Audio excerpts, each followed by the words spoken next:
Estamos de vuelta en Más Info y en este caso para hablar de un tema internacional que nos sigue preocupando y que lo seguimos muy de cerca. ¿Qué está sucediendo en las últimas horas en Venezuela? Y para eso, qué mejor que charlar con él, con nuestro periodista de temas internacionales invitado en el día de hoy, Mariano Beldi, que está con nosotros. ¿Cómo estás, Mariano? Bien, muy bien, gracias. Bienvenido, gracias por estar con nosotros. Bueno, en las últimas horas las declaraciones de este diputado, Juan Mejía, desde la clandestinidad, llamaron poderosamente la atención, ¿no? Sí, no quiero ser rehén de la dictadura, dijo básicamente. Totalmente. Juan Mejía.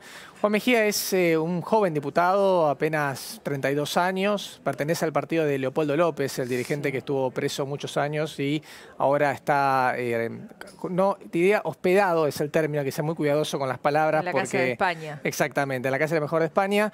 Y es a nivel de, digamos, de lo que es el gobierno de Guaidó, es el coordinador de lo que se conoce como el Plan País, que es el plan para gobernar el día después. O sea, cuando ya Maduro no esté, o sea, en la transición, en la que eventualmente la oposición tomará esa posta, ellos ya están planteando un plan de gobierno. Esa es la importancia que tiene este hombre, Mejía, dentro del esquema de un futuro gobierno de Juan Guaidó. No se sabe dónde está. No se sabe. Dónde está. Pertenece a una lista de unos aproximadamente 10 diputados que están siendo buscados, acusados por el Tribunal Superior de Justicia, lo que sería la Corte Suprema nuestra, de traición a la patria, entre otros delitos. ¿Por qué? Porque tuvieron algún rol en el levantamiento del 30 de abril, ya sea incentivándolo, ya sea participando en alguna forma, en alguna protesta. O sea, de haber apoyado a Guaidó. Exactamente, básicamente. Sí. Están en contra del régimen de Maduro. Están en contra, exactamente, de Nicolás Maduro, están alineados, y por eso te marcaba el rol que tiene dentro de ese esquema de gobierno de Juan Guaidó,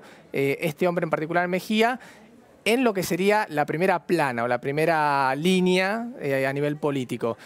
A diferencia de otros que buscaron un asilo que no es asilo porque se utilizan figuras como el hospedaje en algunas embajadas, en el caso de Mejía, él dijo que él no estaba dispuesto todavía a entregarse a la dictadura y prefirió la clandestinidad. ¿El Plan País, Mariano, en qué consiste? El Plan País es básicamente un conjunto de ideas que plantean cómo recuperar, por ejemplo, la autonomía energética, cómo volver a poner a Venezuela dentro del esquema del comercio internacional, cómo reconciliar, digamos, a la comunidad internacional que hoy por hoy castiga al gobierno de Nicolás Maduro con un gobierno que se ha reconocido como legítimo, como sería el caso del de Guaidó hoy.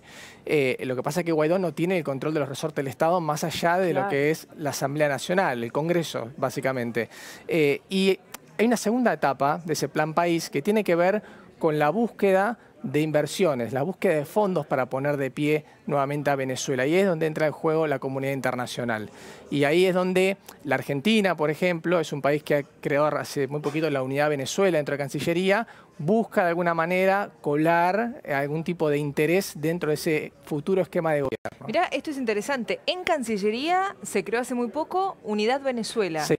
La Unidad Venezuela es una unidad que tomó, digamos, a representantes de algunas áreas en particular de la Cancillería, que tienen que ver con Latinoamérica. Está al mando de Tomás Croyer, que es sería unas figuras políticas dentro de Cancillería, no diplomático de carrera. Y ahí se sigue muy de cerca todo lo que pasa y lo que se necesita. Básicamente, sí. El objetivo, digamos, de la unidad es plantear dos aristas. Una es la ayuda humanitaria, a través de cascos blancos, sobre todo, y en contacto con quien es la representante de Juan Guaidó aquí en la Argentina, Elisa Trota.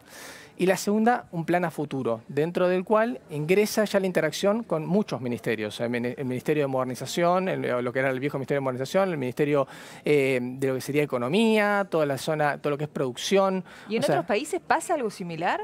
En distintos grados sí, o sea, no sé si con la especificidad, digamos, de una unidad como creó la Argentina, pero por ejemplo Brasil está siguiendo muy de cerca todo lo que sería el día después. ¿Por qué? Porque tiene muchos alimentos, muchas inversiones en agro que pueden llegar a, digamos, impactar positivamente en Venezuela y además compartir una frontera, con lo cual eso también ahorra muchos costos logísticos. Bueno, hay mucha gente que está yendo, ¿no?, a la frontera con Brasil y trata de, bueno, comprar lo que puede, sobre todo alimentos. Es una frontera que se abrió hace muy poquito nuevamente, o sea, estuvo cerrada luego de lo que fue el 23F y ese intento de ingreso a ayuda humanitaria que terminó... Ese fin de semana tremendo que veíamos cómo se prendían fuego camiones, qué triste. Exactamente, bueno... La decisión del gobierno fue en ese momento cerrar la frontera de Colombia, que es donde sucedió el grueso de los enfrentamientos, pero también la de Brasil, donde también hubo una tensión. Reabrió, digamos, todo lo que era la frontera de Brasil, todavía la de Colombia está cerrada. Ahora, Hay puntos que me parecen interesantes también para hablar con Mariano, ¿no? ¿Qué es lo que dice Rusia ante una posible intervención militar de Estados Unidos? ¿Cuáles serían los daños colaterales? Y también, ¿cuál es la función del Comando Sur? Guaidó habla mucho de esto. Sí. Esos dos temas me parecen también interesantes. Bueno, empezamos por el final, si te parece, por la última parte, para entender cuál es el rol de Estados Unidos en la eventual intervención. O sea, el Comando Sur es una de las 10 regiones en las que se encuentran divididas las Fuerzas Armadas cuando lo planteamos en un mapa geográfico, ¿no? Sí. O sea, por región hay un comando unificado que lo que hace es coordinar estratégicamente cuáles serían los recursos de Estados Unidos en ese lugar. El Comando Sur, que tiene base en Miami, en lo que sería la península de Florida, se encarga de supervisar o vigilar todo lo que corresponde a Caribe y América del Sur. Pero digamos, para poder entenderlo, Guaidó tiene un representante en Estados Unidos. Sí, tiene un representante que es como una Elisa Trota, digamos, allá, que se llama Carlos Vecchio. Ahí está. Pero no en el Comando Sur. El Comando Sur es un órgano íntegramente militar de Estados Unidos, o sea, y de hecho está formado solo por militares. Luego tiene, obviamente, contacto y responde a autoridades civiles como es el Pentágono, el Departamento de Defensa, pero básicamente es un órgano militar. Lo que trascendió hoy es que a partir del pedido de Guaidó, Carlos Vecchio, este hombre que es el embajador político de Guaidó allí, reconocido así por Estados Unidos, envió una carta y empezó a establecer la posibilidad de un diálogo entre un equipo técnico de Guaidó y el Comando Sur. Ahora, es importante entender algo. O sea, la posibilidad de una intervención militar es algo que hoy no solamente está vetando Rusia, está vetando Latinoamérica, está vetando el Grupo de Lima, que es el grupo más cercano políticamente a Guaidó y que lo reconoce. Y que por los daños colaterales que eso podría tener. Porque básicamente sí, o sea, es una... Primero, lo que significa la intervención de una fuerza, digamos, extranjera, no digo de Estados Unidos, extranjera sin aval de las Naciones Unidas. O sea, eso es un acto de guerra, básicamente, y va en contra del derecho internacional. Luego se buscan un montón y hay atajos en donde comienza la doctrina de acá, la doctrina de allá, para justificar cuándo puede intervenir. Pero la realidad es que en el derecho internacional nadie puede intervenir militarmente en un lugar si no tiene el aval de las Naciones Unidas. Por lo menos no hacerlo de una forma legítima. Y aún así todo se discute si eso no está violando soberanía. ¿Y entonces qué se puede hacer, digamos? Porque esto que vos decías, ¿no? Lo que pasó ese fin de semana de febrero, el levantamiento de fines de abril, digamos. Situaciones en donde todos pensábamos, bueno, acá hay un quiebre, acá pasa algo. Y no pasa nada. No, digamos, no. Entonces todos decimos, bueno, claramente vamos a tener que esperar que termine el mandato de Maduro en el 2025. Bueno, creo que Si no hay elecciones anticipadas. hasta la oposición pensó que iba a pasar más el 30 de abril, por lo que llegan los comentarios de allí. O sea, creían que realmente había un ala militar que se iba a plegar con mucha más fuerza y que ese iba a ser el quiebre. O sea, hoy Maduro está en el poder porque básicamente cuenta con el aval de los militares. La llave del poder en Venezuela son los militares. Y eso que algunos abrieron camino. Claro, digamos. pero todavía son los menos. Son los menos. El problema ahí para lograr ese divorcio que pretenden algunos países para de alguna manera debilitarlo de forma definitiva a Maduro y que dé un paso al costado, es que muchos de esos militares adquirieron algún tipo de responsabilidad política durante los últimos años y a partir de la responsabilidad política también adquirieron negocios con el Estado. Entonces, que caiga esa suerte de casta militar que existe hoy gobernando es muy difícil. Es muy difícil porque es ir contra sus propios intereses. Por eso Estados Unidos, y no lo hace en forma inocente, le levantó las sanciones a uno de los militares que se fugó y que fue precisamente el que liberó a Leopoldo López.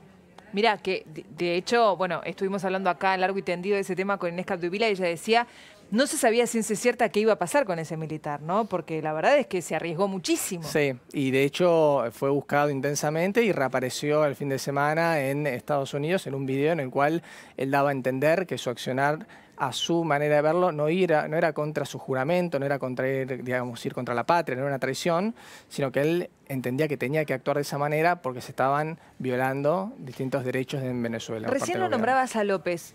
¿Cómo sigue su situación, digamos? Si él sale, ¿puede quedar detenido? Claro, sí, básicamente sí. De hecho, España tenía miedo de que ingresaran a la casa del embajador y se encargó una y otra vez de repetir que es territorio español, sí, la casa del embajador. Que no lo iban a permitir. Y ingresar nuevamente sin ningún tipo de autorización es un acto de guerra. O sea, ¿por qué, por ejemplo, salvando el ejemplo y totalmente distinto, ¿no? Assange es arrestado porque Ecuador le permite a la policía ingresar a la embajada?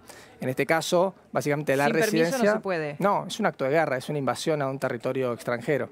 O sea que por el momento él queda ahí, digamos, protegido. Sale y puede quedar detenido. Y con una situación muy regular, que es esta del hospedaje, porque no está pidiendo asilo, porque España básicamente es uno de los países de Europa que intenta todavía el diálogo con Maduro para sentarlos junto a la oposición y hallar una solución pacífica.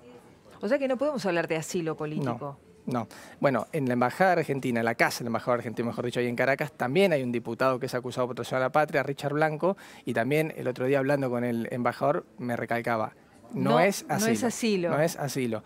Está hospedado en mi casa, nada más. O sea, que tenemos que decir así. Hay que decir así porque las palabras pesan en estas casos. Totalmente, pesa todo. ¿Qué crees que va a pasar de ahora en adelante, digamos? ¿Cuál es la situación que se está viviendo? Hoy yo veía imágenes en Instagram, en las últimas horas, mucha gente celebrando el Día de la Madre y muchas madres llorando porque muchos de sus hijos tuvieron que escapar, huir de Venezuela y la mayoría los tenemos aquí en Argentina, ¿no? Sí, el capítulo humano, te digo, Vivi, es el más desgarrador en toda esta situación porque uno ve testimonios, escucha mensajes, lee realmente, digamos, lo que sienten los venezolanos que viven aquí en Argentina, la distancia de la familia. Algunas familias que quedaron divididas en distintos países, inclusive.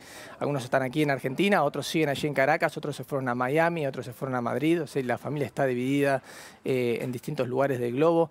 Esa es realmente la parte, digamos, más dramática de todo esto. No se vive, se sobrevive. Se sobrevive, ¿no?, como se puede, sí. O sea, más allá de la crisis económica que es real, que se ha, digamos, ha recrudecido durante los últimos tiempos y cada vez es más difícil adquirir un montón de elementos básicos para vivir allí en Venezuela. Sobre todo creo que el tema del lazo humano y cómo se rompe ese lazo humano, cómo esa cuerda, digamos, básica de relación con la familia, con el grupo primario, ya no es la misma, es lo que más impacta en los venezolanos. ¿Y cómo afecta a la sociedad, incluso a los más chicos? Hace muy poco tiempo tuve aquí un sociólogo venezolano y un periodista venezolano aquí en Argentina y me decía eso, el futuro, digamos, cómo va a ser el futuro con estos chicos que tuvieron que escapar de su país, dejar todo lo que tenían y vivir con ese miedo constante, ¿no? Eso también es interesante para analizar. Es una generación, digamos, directamente, o más de una generación diezmada por esto, que lo va a llevar siempre, lo va a llevar siempre. Es interesante a veces cuando uno hace una búsqueda en las redes sociales, con el cuidado que tienen que tener las redes sociales, capturar esas ideas, esos sentimientos, esas emociones en los venezolanos en el extranjero. Y uno se da cuenta que en realidad no escapan o no se van porque voluntad, o sea, se van empujados por alguna circunstancia, sea económica, sea social o sea inclusive para salvar su vida. Totalmente. Mariano, gracias. No, por favor. Un placer que hayas estado con nosotros aquí en Más Info.